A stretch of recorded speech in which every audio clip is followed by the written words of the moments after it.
নমস্কাৰ, মই আপিউল ৰহমান আৰু স্বাগতম জনাইছোঁ এইটো টিউব চেনেললৈ। চ' আজি আমি পঢ়িম ক্লাছ 9ৰ মেথছৰ অনুশীলনী 5.1। চ' অনুশীলনী 5.1ৰ এইটো তোমালোকৰ চেপ্টাৰ 5 হয়। চেপ্টাৰ 5টোৰ নাম কি? পঞ্চম অধ্যায় ইউক্লিডৰ জ্যামিতিৰ পৰিচয়, ইন্ট্ৰডাকশ্যন টু ইউক্লিডছ জিঅ'মেট্ৰি। চ' এইটো পাঠত তোমালোকৰ মেইনলি দৰকাৰ পৰিব ইউক্লিডৰ যিখিনি স্বীকাৰ্য দি আছে, যেনেকুৱা স্বীকাৰ্য 1। স্বীকাৰ্য 1 মতে কি হয় যে এডাল সৰল ৰেখা এটা বিন্দুৰ পৰা আন যিকোনো এটা বিন্দুলৈ টানিব পাৰি। স্বীকাৰ্য 5.1 আছে। এনেদৰে 5টা স্বীকাৰ্য আছে, দুটা আৰু ইয়াত স্বীকাৰ্য 2 আছে, স্বীকাৰ্য 3, স্বীকাৰ্য 4, স্বীকাৰ্য 5 আছে। চ' এইখিনিৰ পৰা তোমালোকৰ প্ৰশ্নখিনি আহিব পৰীক্ষাত, ইয়াৰ পৰা MCQ বনাই দিব, ঠিক আছে। চ' কেনেকৈ ধৰণৰ MCQ আহিব সম্পূৰ্ণখিনি মই অনুশীলনীটো কৰাই দিওঁতে তোমালোকক বুজাই দিম। চ' আমি প্ৰথমত 5.1টো কৰি লওঁ। চ' গতিকে ধুনীয়াকৈ আমি সলিউশ্যনখিনি কৰিম। চ' এতিয়া আমি অনুশীলনী 5.1 কৰোঁ। যি স্বীকাৰ্য 5টা দি আছে আৰু 5.1 দি আছে, মুঠ 6টা দি আছে, তাৰে ভিতৰৰ পৰা আছে। চ' আমাক 1 নম্বৰ কৈছে যে তলৰ কোনবোৰ উক্তি সত্য আৰু কোনবোৰ অসত্য। গতিকে কোনবোৰ উক্তি সত্য অসত্য আমাক ক'ব কৈছে, লগতে তোমাৰ উত্তৰৰ সপক্ষে কাৰণ দেখুওৱা। গতিকে সত্য হ'লে কি অসত্য হ'ল কাৰণ দিম, আৰু অসত্য হ'লে কি অসত্য হ'ল কাৰণো দিম, ঠিক আছে। চ' আমাক 1 নম্বৰ কি কৈছে যে এটা বিন্দুৰ মাজেৰে মাথো এডাল ৰেখা পাব পাৰি। চ' গতিকে এটা বিন্দুৰ মাজেৰে আমি অকল এডাল ৰেখাহে কি পাব পাৰি, এডাল ৰেখাহে আমি আঁকিব পাৰি। চ' গতিকে এইটো একেবাৰে কি কথা হ'ব, সত্য কথা হ'ব, ঠিক আছে।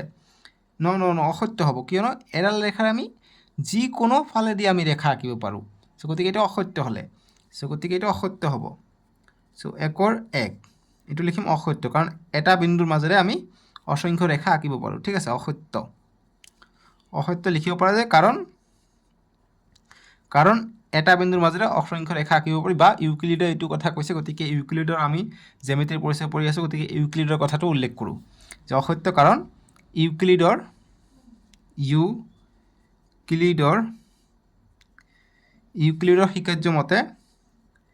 স্বীকাৰ্য মতে এটা বিন্দুৰ মাজেৰে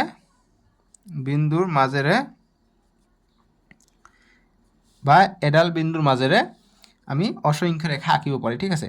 এডাল বিন্দুৰ মাজেৰে অসীম বা অসংখ্য যি লিখা তোমালোকে, অসীম ৰেখা বা ৰেখাখণ্ড আঁকিব পাৰি বা অংকন কৰিব পাৰি, যি লিখা অংকন কৰিব পাৰি, ঠিক আছে। এইখিনি কৰিলা, এনচাৰটো হৈ গ'ল 1ৰ 1। বুজি পাইছা? এতিয়া 2 নম্বৰ প্ৰশ্ন দিছে যে দুটা বিন্দুৰ মাজেৰে অসীম সংখ্যক ৰেখা আঁকিব পাৰি। গতিকে দুটা বিন্দুৰ মাজেৰে আমি অসীম সংখ্যক ৰেখা আঁকিব নোৱাৰি, কিয়নো দুটা বিন্দুৰ মাজেৰে নিৰ্দিষ্ট এটা ৰেখাহে যাব, তাতকৈ বেছি নাযায়। চ' গতিকে অকল এটাহে ৰেখা আঁকিব পাৰি, কিন্তু ইয়াত দিছে অসংখ্য, গতিকে এইটো অসত্য হ'ব, ঠিক আছে। গতিকে 1ৰ 2 লিখিম অসত্য। কাৰণটো দিম কাৰণ। চ' তোমালোকে লিখিবা, মই ভিডিঅ'টো অফ কৰি লিখি ল'লোঁ যে ইউক্লিডৰ স্বীকাৰ্য মতে দুটা নিৰ্দিষ্ট বিন্দুৰ মাজেৰে এডালহে ৰেখা আঁকিব পাৰি। বাছ এইখিনি কৰিবা, হৈ গ'ল 1ৰ 2 নম্বৰটোৰ সলিউশ্যন। এতিয়া 3 নম্বৰটো কি কৈছে যে এডাল সীমিত ৰেখাখণ্ডক অসীমভাৱে 2 মূৰে বৃদ্ধি কৰিব পাৰি। গতিকে এইটো আমাক কি কৰিছে, ইউক্লিডে উল্লেখ কৰিছে যে আমি এডাল ৰেখা থাকিলে এনেকুৱা এটা ৰেখাখণ্ড থাকিলে আমি এইফালে বঢ়াই দিব পাৰোঁ, এইফালেও বঢ়াই দিব পাৰোঁ, য'ত 2 মূৰে বৃদ্ধি কৰিব পাৰি। গতিকে এইটো সত্য হ'ব, ঠিক আছে। চ' গতিকে আমি 3 নম্বৰটোৰ এনচাৰ লিখিম। চ' 1ৰ 3ৰ সলিউশ্যন, এইটো লিখিম সত্য, ঠিক আছে, সত্য। কাৰণটো দিম কাৰণ। চ' মই লিখি দি ভিডিঅ'টো অন কৰোঁ। চ' এইটো লিখিবা যে কাৰণ ইউক্লিডৰ স্বীকাৰ্য অনুসৰি এটা ৰেখাখণ্ডক 2 দিশত অসীমলৈ বঢ়াই দিব পাৰি। বুজি পালা? এইটো গ'ল 3 নম্বৰটোৰ সলিউশ্যন। এতিয়া 4 নম্বৰ প্ৰশ্ন কৈছে যে যদি দুটা বৃত্ত সমান তেন্তে সিহঁতৰ ব্যাসাৰ্ধ সমান। গতিকে দুটা বৃত্ত সমান হ'লে সিহঁতৰ ব্যাসাৰ্ধ সমান হ'ব। দুটা বৃত্ত একে যদি হয়, ওপৰে মিলি যাব, গতিকে ইয়াৰ ব্যাসাৰ্ধটো সমান হৈ যাব। চ' এইটো সত্য আছে 4 নম্বৰটো। চ' গতিকে 4 নম্বৰটো আমি সলিউশ্যন লিখিম। চ' 4 নম্বৰ যে সত্য, ঠিক আছে। কাৰণটো দিম যে কাৰণটো লিখি দিওঁ। চ' লিখিবা 4 নম্বৰটো যে সত্য, কাৰণ দুটা সমান বৃত্ত এটাৰ ওপৰত আনটোক জাপি দিলে বৃত্ত দুটা মিলি যায়। ইউক্লিডৰ স্বীকাৰ্য মতে দুটা বৃত্ত মিলি গ'লে, ইয়াত এটা কমা দিবা, মিলি গ'লে বৃত্ত দুটাৰ কেন্দ্ৰ আৰু ব্যাসাৰ্ধ মিলি যায়। গতিকে বৃত্ত দুটাৰ ব্যাসাৰ্ধ সমান হ'ব। বাছ এইখিনি লিখিবা, হৈ গ'ল 4 নম্বৰটোৰ সমাধান। এতিয়া 5 নম্বৰটো দিছে আমাক চিত্ৰ 5.9ত যদি এ বি সমান সমান পি কিউ আৰু পি কিউ সমান সমান এক্স ৱাই তেন্তে এ বি সমান সমান এক্স ৱাই। চ' গতিকে এইটো মেথমেটিকেলি কৰিব পাৰি আৰু ইউক্লিডৰ লিখা অনুসাৰে কৰিব পাৰি। চ' এ বি আৰু পি কিউ যিহেতু সমান, পি কিউ আৰু এক্স ৱাই সমান, গতিকে ডাইৰেক্ট ক'ব পাৰি এ বি আৰু এক্স ৱাইটো সমান। গতিকে যিহেতু ৰেখাখনো যদি সমান হয় তেনেহ'লে এইকেইটাও মিলি যায় ইউক্লিডৰ শিকাৰ্য মতে। চ' গতিকে আমি এইটো সত্য বুলি প্ৰমাণ লিখিব পাৰিম। চ' গতিকে এইটো লিখিম প্ৰথম সত্য, ঠিক আছে, কাৰণ এ বিটো পি কিউৰ সমান, গতিকে এ বিটো কাৰ সমান হ'ব, এক্স ৱাইৰ সমান হ'ব, যিহেতু পি কিউটো এক্স ৱাইৰ সমান। চ' গতিকে আল্টিমেটলি এইটো হৈ যাব। চ' আমি লিখিম যে সত্য, কাৰণ আমাক দিছে এ বি সমান সমান পি কিউ, ঠিক আছে। তাৰ মানে এইটোৱে বুজায়, অৰ্থাৎ এ বিটো কি হয়, এ বিটো পি কিউৰ লগত মিলি যায়, পি কিউৰ লগত মিলি যাব, ঠিক আছে। আৰু নেক্সটটো দিছে আমাক P Q equal to x Y, P Q equal to x Y, তাৰমানে কি পি কিউটো এক্স ৱাইৰ লগত মিলি যাব, অৰ্থাৎ পি কিউ এক্স ৱাইৰ লগত মিলি যাব, ঠিক আছে। গতিকে ইউক্লিডৰ সূত্ৰ মতে লিখি দিওঁ এতিয়া যে ইউক্লিডৰ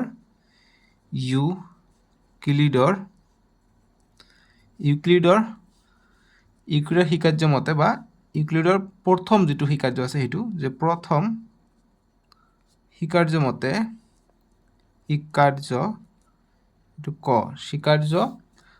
বা শিকাৰ্য অনুসৰি কি হয় যে বৃত্ত, চ' ইয়াত কি কৈছে, ইয়াত ৰেখাখণ্ডৰ কথা কৈছে। চ' গতিকে আমি ৰেখাখণ্ড লিখি আমি বস্তু লিখোঁ, যে যিকোনো এটা বস্তু হ'ব পাৰে। চ' অনুসৰি বস্তুৰ ওপৰত ইউক্লিডৰ প্ৰথম শিকাৰ্য অনুসৰি একে বা সমান বস্তুৰ ওপৰত, ঠিক আছে, বস্তুৰ ওপৰত জাপি দিলে, যে একে বস্তুৰ ওপৰত জাপি দিলে কি হয়, একে হৈ যায়, একে বা সমান কথাটো দিলে ভাল লাগিব, ঠিক আছে, যে নালাগে একেটা দিবা, যে একেটা বস্তুৰ ওপৰত সমান নালাগে, অনুসৰি একেটা বস্তুৰ ওপৰত জাপি দিলে, যদি একেটা বস্তুৰ ওপৰত আমি জাপি দিওঁ, ঠিক আছে, দিলে কথাটো লিখোঁ, যে জাপি দিলে সম্পূৰ্ণ কি হৈ যায়, মিলি যায়, সম্পূৰ্ণ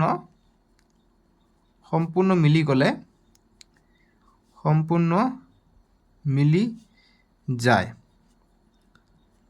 সেইবোৰ কি হয়, সেইবোৰক ইউক্লিডৰ প্ৰথম শিকাৰ্য অনুসৰি একেটা বস্তুৰ ওপৰত জাপি দিলে সম্পূৰ্ণ মিলি যায়, সেইবোৰক কি হয়, সমান বুলি আমি ক'ম, ঠিক আছে। সেইবোৰ বস্তুৰ ওপৰত কি হয়, সমান হয়, বা সেইবোৰ বস্তু পৰস্পৰ সমান হয়,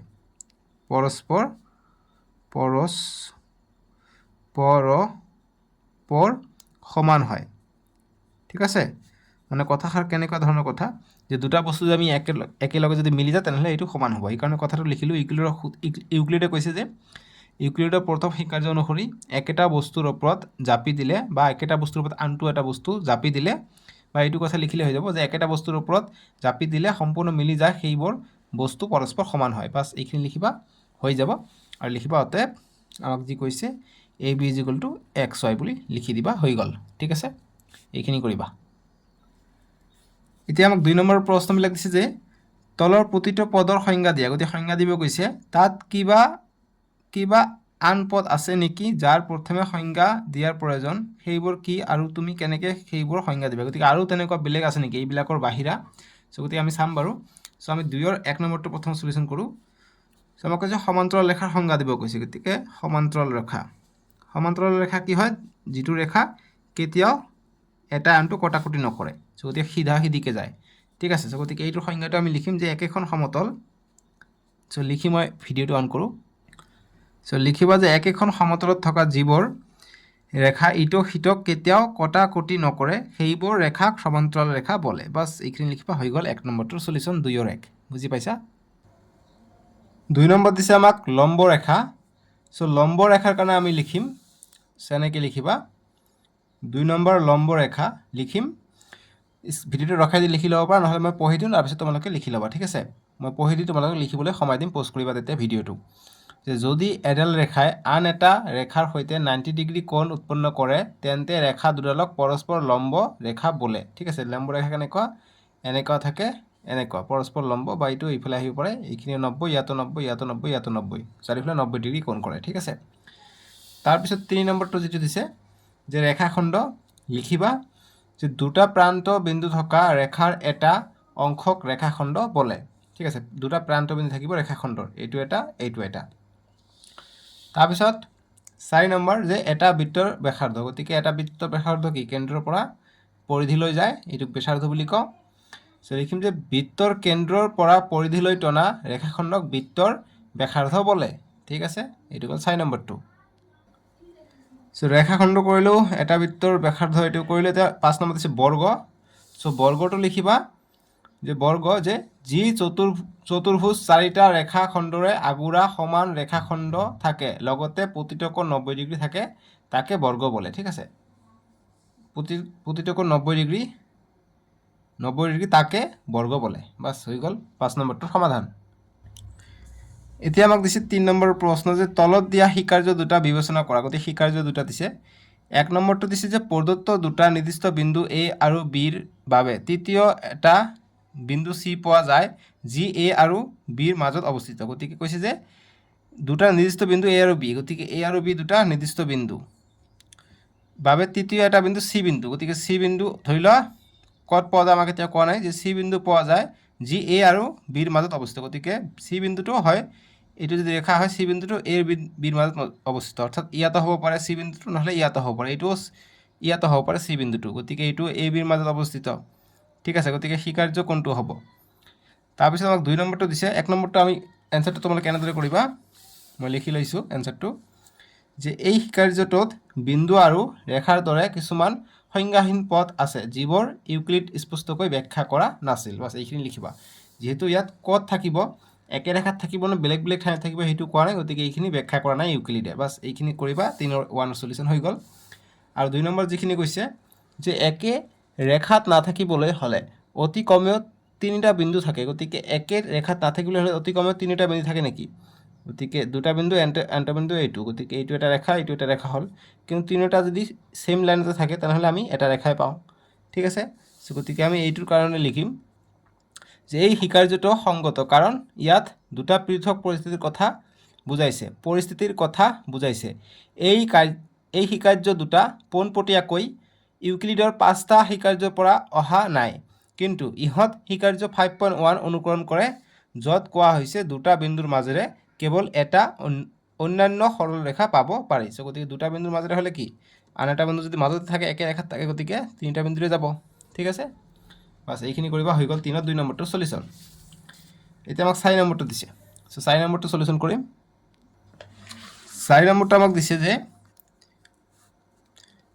যদি এটা বিন্দু C দুটা বিন্দু A B মাজত থাকে যাতে AC BC তেন্তে প্ৰমাণ কৰা যে AC হাফ অফ AB বা 1/2 AB সো গতিকে আমাক 4 সলিউশনটো আমি কৰিম 4 সলিউশন আমাক কৈছে যে C এটা বিন্দু AB ৰ মাজত থাকে তো গতিকে AB এটা ৰেখা হ'ব চিত্ৰটো আঁকিব লাগিব গতিকে এইটো A এইটো B AB ৰেখাখনৰ মাজত থাকে C এনেদৰে থাকে যাতে AC টো মানে দুটা সমান হয় AC টো ইয়াৰ মাজত দিলো সো C এটা মাজত বিন্দু আছে এনেদৰে আছে AC টো সমান কাৰ হয় এই BC ৰ হয় গতিকে এইখিনি আৰু এইখিনি সমান ঠিক আছে এতিয়া প্ৰমাণ কৰিব লাগে AC হাফ অফ AB মানে AC টো AB ৰ আধা হয় বুলি প্ৰমাণ কৰিব লাগে সো গতিকে আমি চিত্ৰটো যেহেতু দিয়া নাই গতিকে আমি ধৰি লওঁ যে ধৰা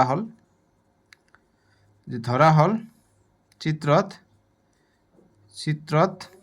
ABC ঠিক আছে A, B, C A, B, C ABC বিন্দু কেইটা বা বিন্দু তিনিটা লিখিব পৰা বিন্দু কেইটা বুলি লিখি দিও যে বিন্দু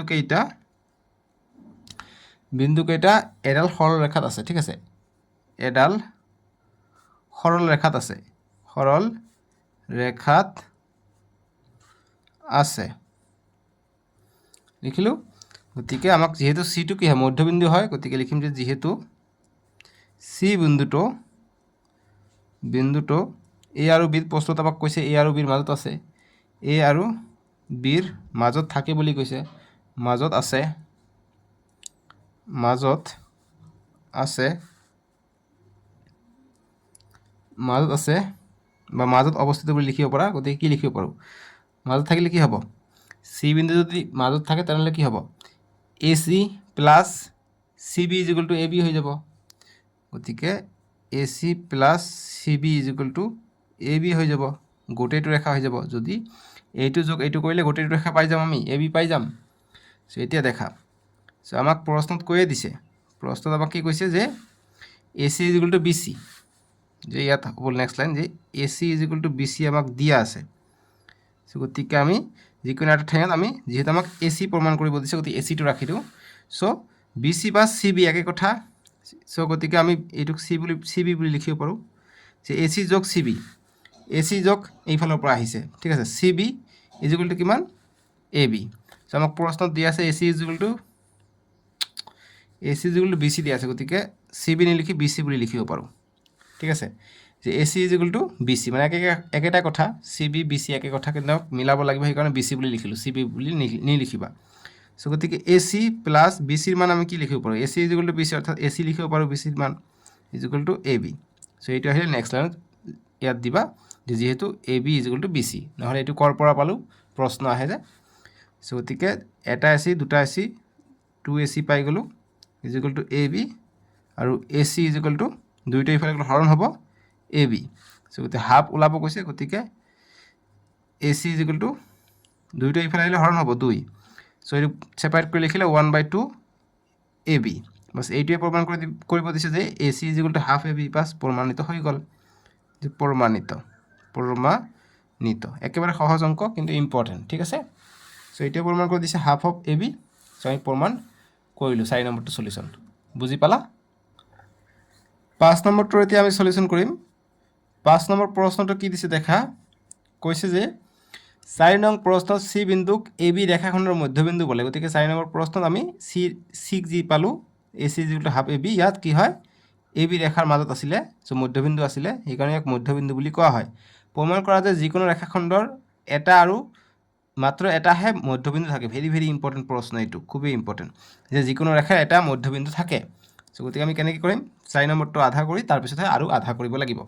চ' গতিকে আমি যিহেতু 4 নম্বৰৰ লগত মিলাব কৈছে, গতিকে চিত্ৰটো চেম আঁকাওঁ। ইয়াত হৈছে এ, ইয়াত হৈছে বি, আৰু চি হৈছে এটা মধ্যবিন্দু, ঠিক আছে।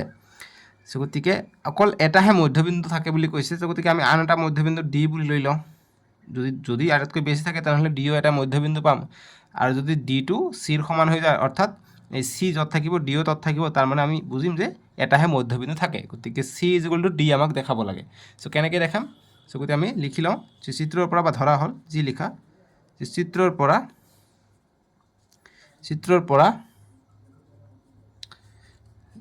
দুবাৰ লিখিলোঁ, যে চিত্ৰৰ পৰা ধৰা হ'ল এ বি ৰেখাখণ্ডৰ ধৰা হ'ল এ বি ৰেখাখণ্ড। গতিকে দুটা মধ্যবিন্দু ধৰিছোঁ, গতিকে ৰ এটা দিবা যে এ বি ৰেখাখণ্ডৰ দুটা মধ্যবিন্দু এটা চি এটা ডি, চি কমা ডি, দুটা মধ্যবিন্দু বুলি ধৰি ল'লোঁ, ঠিক আছে। চ' গতিকে তাৰমানে কি হ'ব, যে গতিকে ইয়াৰ পৰা এৰ পৰা চিলৈ দূৰত্ব যিমান হ'ব, চিৰ পৰা বিলৈ দূৰত্ব সিমান হ'ব, বা এৰ পৰা ডিলৈ দূৰত্ব যিমান হ'ব, ডিৰ পৰা বিলৈ দূৰত্ব সিমান হ'ব, যিহেতু মধ্যবিন্দু, চিও মধ্যবিন্দু, ডিও মধ্যবিন্দু। কিন্তু আমাক প্ৰশ্নত কি দিছে, যে যিহেতু চিটো কি হয় মধ্যবিন্দু হয়। চ' গতিকে আমি মধ্যবিন্দু দুটা ধৰিছোঁ, চি আৰু ডি, গতিকে লিখিম যিহেতু চি কমা ডি মধ্যবিন্দু, তেতিয়াহ'লে কি হ'ব, দুটা যোগ কৰিলে A C plus B C is equal to আমি এ বি পাই যাওঁ। A C plus B C কৰিলে আমি গোটেইটো ৰেখা পাই যাওঁ। আৰু এটা কি পাওঁ, ইয়াত লিখিব পাৰা যে যিহেতু কোনটো মধ্যবিন্দু, যে চিটো মধ্যবিন্দু, ঠিক আছে, বা লিখিব পাৰা যে B C is equal to, ইয়াত আৰু যিহেতু দিব নালাগে, ঠিক আছে, যিহেতু মধ্যবিন্দু। আৰু আন এটা পাই যাওঁ, বা ইয়াতে আমি লিখি দিওঁ AC গতিকে AC প্লাছ BC মানে কি যেহেতু মধ্যবিন্দু আছে C2 গতিকে এই AC2 BCৰ সমান হ'ব গতিকে ইয়াত আমি AC লিখিব পাৰোঁ ইকুৱেল টু AB ইয়াত লিখিব পৰা যে যেহেতু AC2 কাৰ সমান BCৰ সমান বা CBৰ সমান যি লিখা BCৰ সমান সো এতিয়া 2AC ইকুৱেল টু কি হ'ব AB এটা এটা দুটা হ'ল গতিকে AC ইকুৱেল টু কি হ'ব 1/2 AB পাই গ'লোঁ সো এইটো 1 নম্বৰ সমীকৰণটো এইটো 4 নম্বৰ নিচিনাকৈ কৰিলোঁ বুজি পালা আমি C মধ্যবিন্দু লৈ এইটো কৰিলোঁ সো গতিকে এই দুটা মধ্যবিন্দু গতিকে এতিয়া আমি D মধ্যবিন্দু লৈ লওঁ D মধ্যবিন্দু হ'লে AD ইকুৱেল টু DB বা BD হ'ব সো গতিকে আকৌ বা আৰু D মধ্যবিন্দু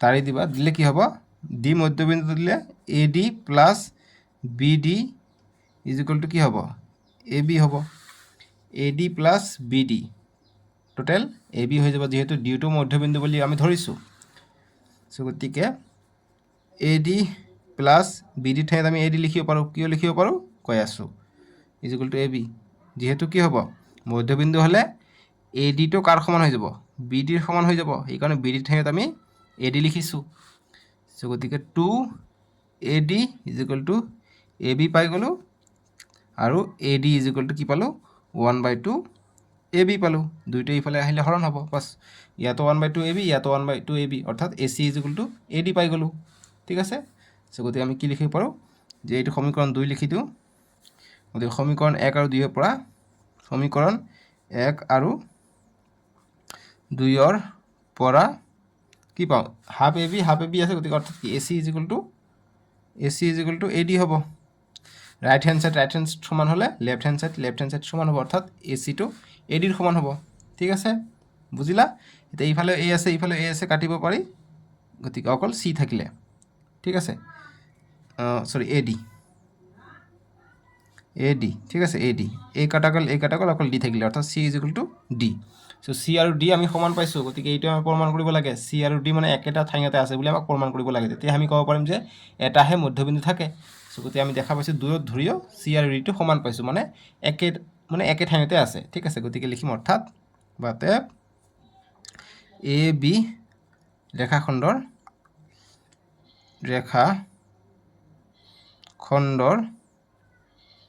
মাত্ৰ এটাহে মধ্যবিন্দু আছে ঠিক আছে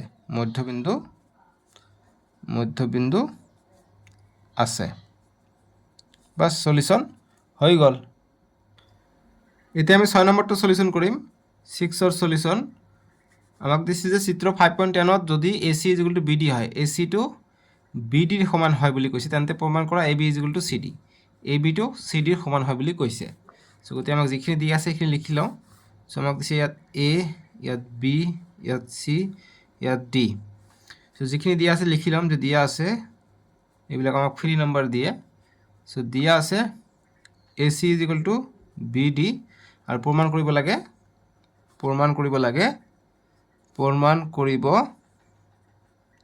লাগে যে AB টো CD ৰ সমান হয় বুলি প্ৰমাণ কৰিব লাগে ঠিক আছে সো আমি প্ৰমাণ কৰিম বাৰু সো গতিকে এইখিনি দিয়া আছে so AB equal to CD আমাক প্ৰমাণ কৰিব লাগে আৰু দিয়া আছে AC ইকুৱেল টু BD লিখিম যে যেহেতু AC equal to BD so AC ক আমি ভাঙি লিখিলে কি হ'ব AC ক ভাঙি লিখিলে AB প্লাছ BC লিখিব পাৰোঁ AB প্লাছ BC আকৌ BD ক ভাঙি লিখিলে BC প্লাছ CD লিখিব পাৰোঁ ঠিক আছে BC প্লাছ CD লিখিব পাৰোঁ সো গতিকে এইফালে BC আছে এইফালে BC আছে গতিকে প্লাছ আছে গতিকে এইফালে আনিলে মাইনাছ BC প্লাছ BC কটা যাব ডাইৰেক্ট কাটিব পাৰি গতিকে AB ইকুৱেল টু আমি CD পাই গ'লোঁ বাছ এইটোৱে আমাক প্ৰমাণ কৰিব দিছে AB equal to CD so প্ৰমাণ কৰা হৈ গ'ল গতিকে লিখিবা যে প্ৰমাণিত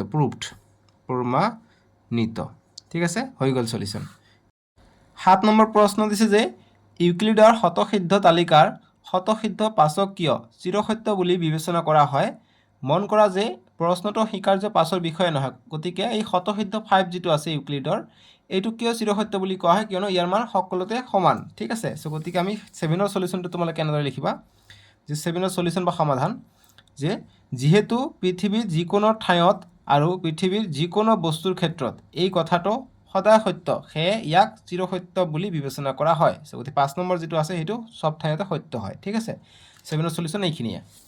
এতিয়া আমাক নেক্সট দিছে 8 নম্বৰ যে ইউক্লিডে তেখেতৰ বিখ্যাত গ্ৰন্থ এলিমেণ্টক কিমানটা খণ্ডত বিভক্ত কৰিছে। গতিকে কিমানটা খণ্ডত বিভক্ত কৰিছে এইটো পাঠ পঢ়িলে তোমালোকে পাই যাবা। মই তোমালোকক দেখাই দিওঁ। তোমালোকে পেজ নম্বৰ 107 চাবা। ইউক্লিডে তেওঁৰ এলিমেণ্টক 13টা খণ্ডত বিভক্ত কৰিছে। ঠিক আছে, গতিকে সেইকাৰণে কিতাপখন অকণমান পঢ়িবা, এইবিলাক প্ৰশ্ন উত্তৰ পাই যাবা। চ' এনচাৰটো হ'ব ডি, 13টা খণ্ডত বিভক্ত কৰিছে।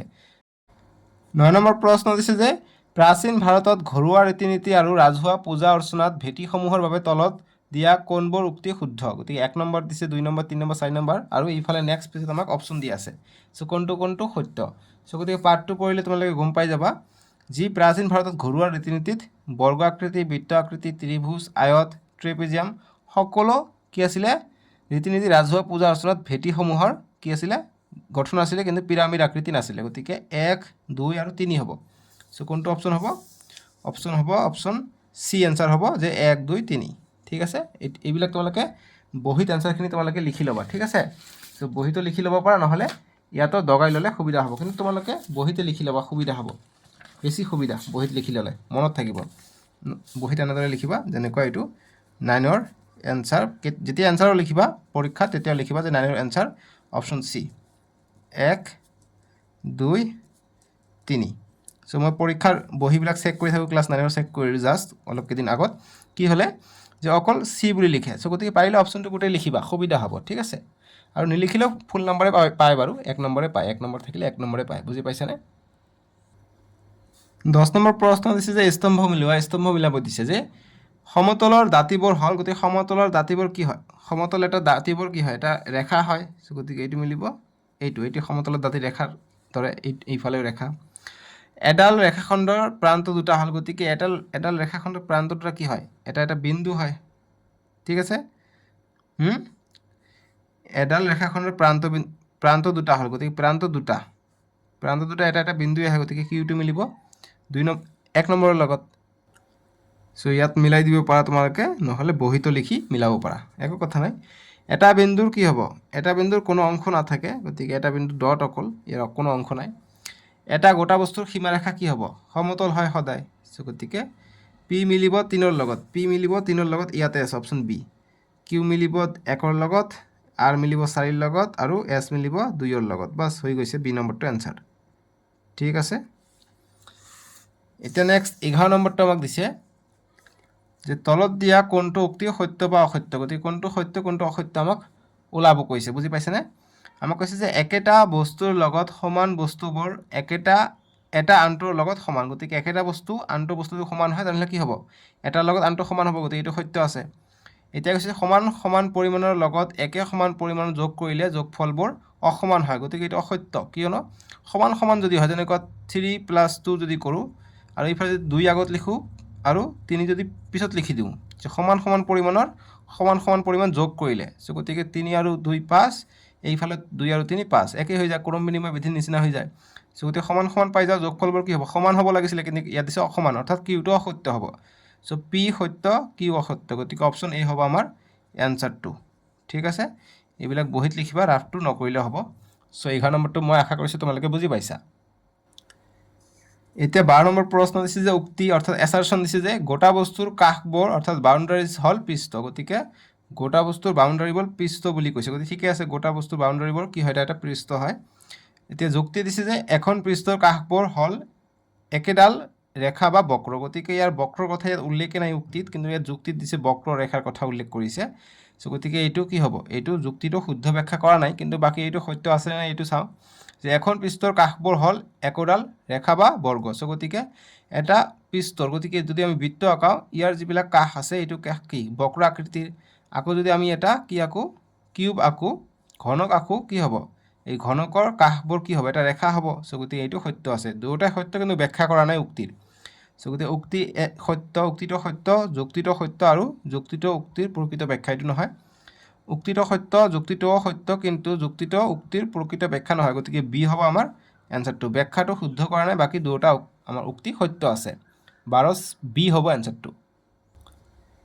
13 নম্বৰ প্ৰশ্ন দিছে যে যদি এ বি আৰু চি এডাল ৰেখাত তিনিটা বিন্দু ৰেখাত থকা তিনিটা বিন্দু আৰু বি বিন্দুটো এ আৰু চিৰ মাজত অৱস্থান কৰে যদি এ চি 9.5 আৰু বি চি 4.7 সেন্টিমিটাৰ তেন্তে এ বিৰ দৈৰ্ঘ্য কিমান সো এইটো ইম্পৰ্টেণ্ট প্ৰশ্ন আছে এইটো এ বি চি এডাল ৰেখাত থাকে গতিকে এ বি চি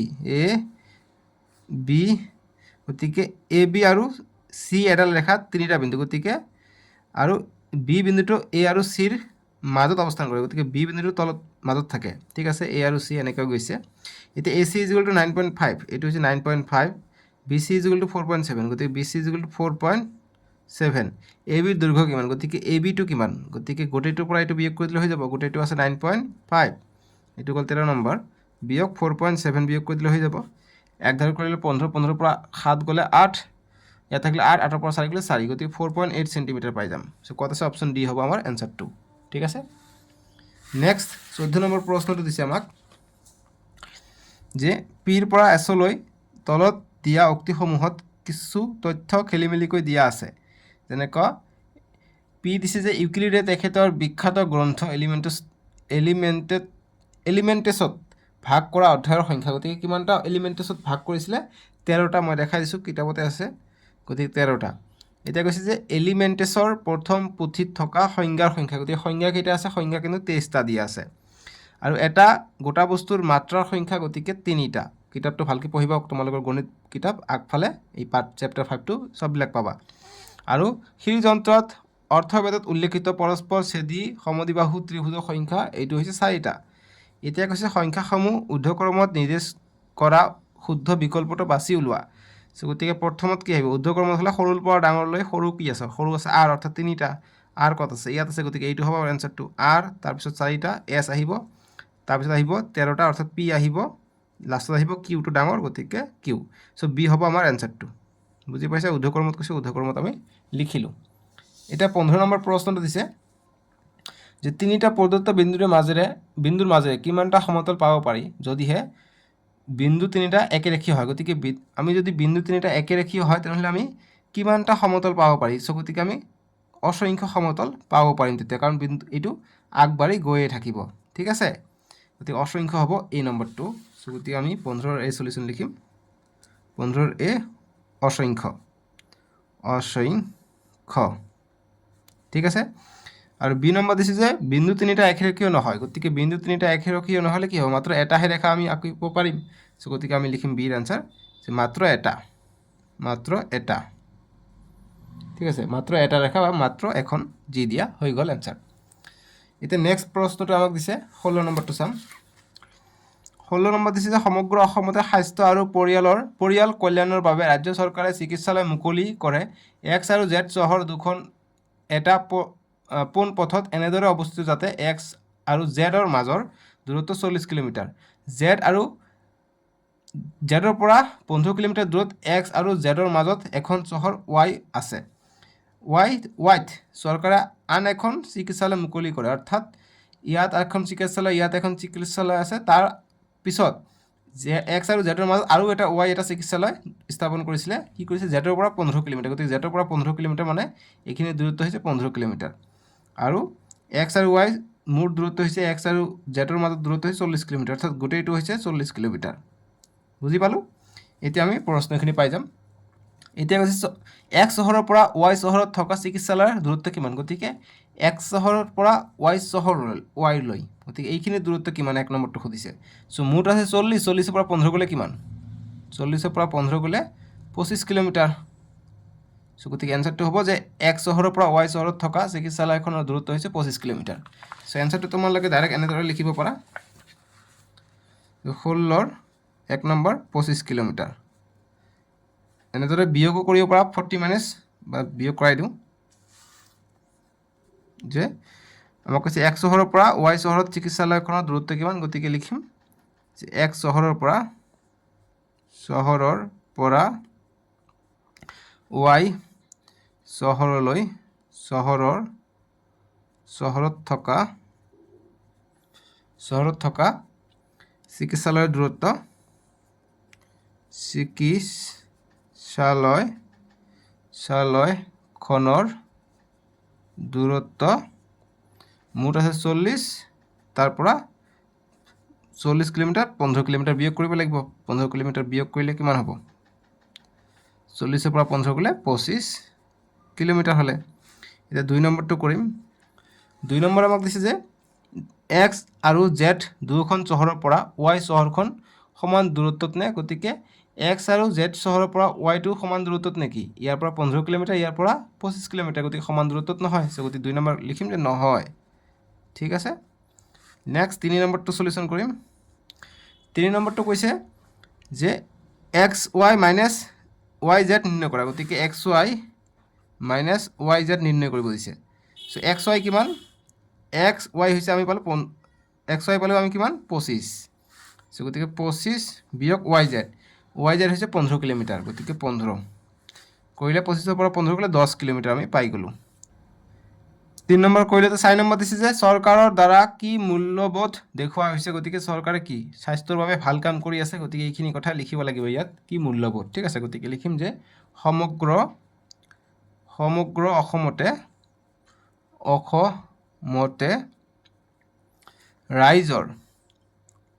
ৰাইজৰ সুবিধাৰ বাবে যে ৰাইজৰ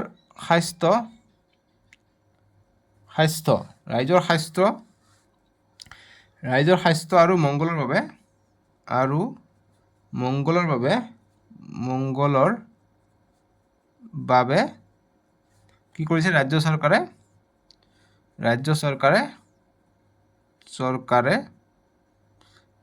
চৰকাৰে চিকিৎসালয় স্থাপন কৰিছে ঠিক আছে গতিকে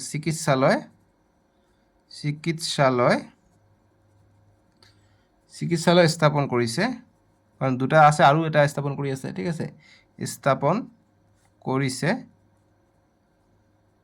কৰিছে যাতে যাৰ ফলত ৰাইজৰ সহায় হৈছে ঠিক আছে যাৰ ফলত ৰাইজৰ সুবিধা হৈছে বা সহায় হৈছে যি লিখা সুবিধা দি দিওঁ সুবিধা হৈছে বাস এইখিনি কৰিবা হৈ গ'ল 4 নম্বৰটোৰ সমাধান ঠিক আছে সো এইখিনি আছিলে আৰু নাই নেক্সট ভিডিঅ'ত আমি 5.22 কৰিম ডেসক্ৰিপচনত দিয়া আছে নহলে স্ক্ৰিনৰ ৰাইট সাইডত উঠিব তাতে ক্লিক কৰি চাব পাৰিবা আৰু তোমালোকৰ সুবিধাৰ কাৰণে প্লেলিষ্ট বনাই দিয়া আছে আজিলৈকে আহো দিয়ক বাই বাই টেক কেয়াৰ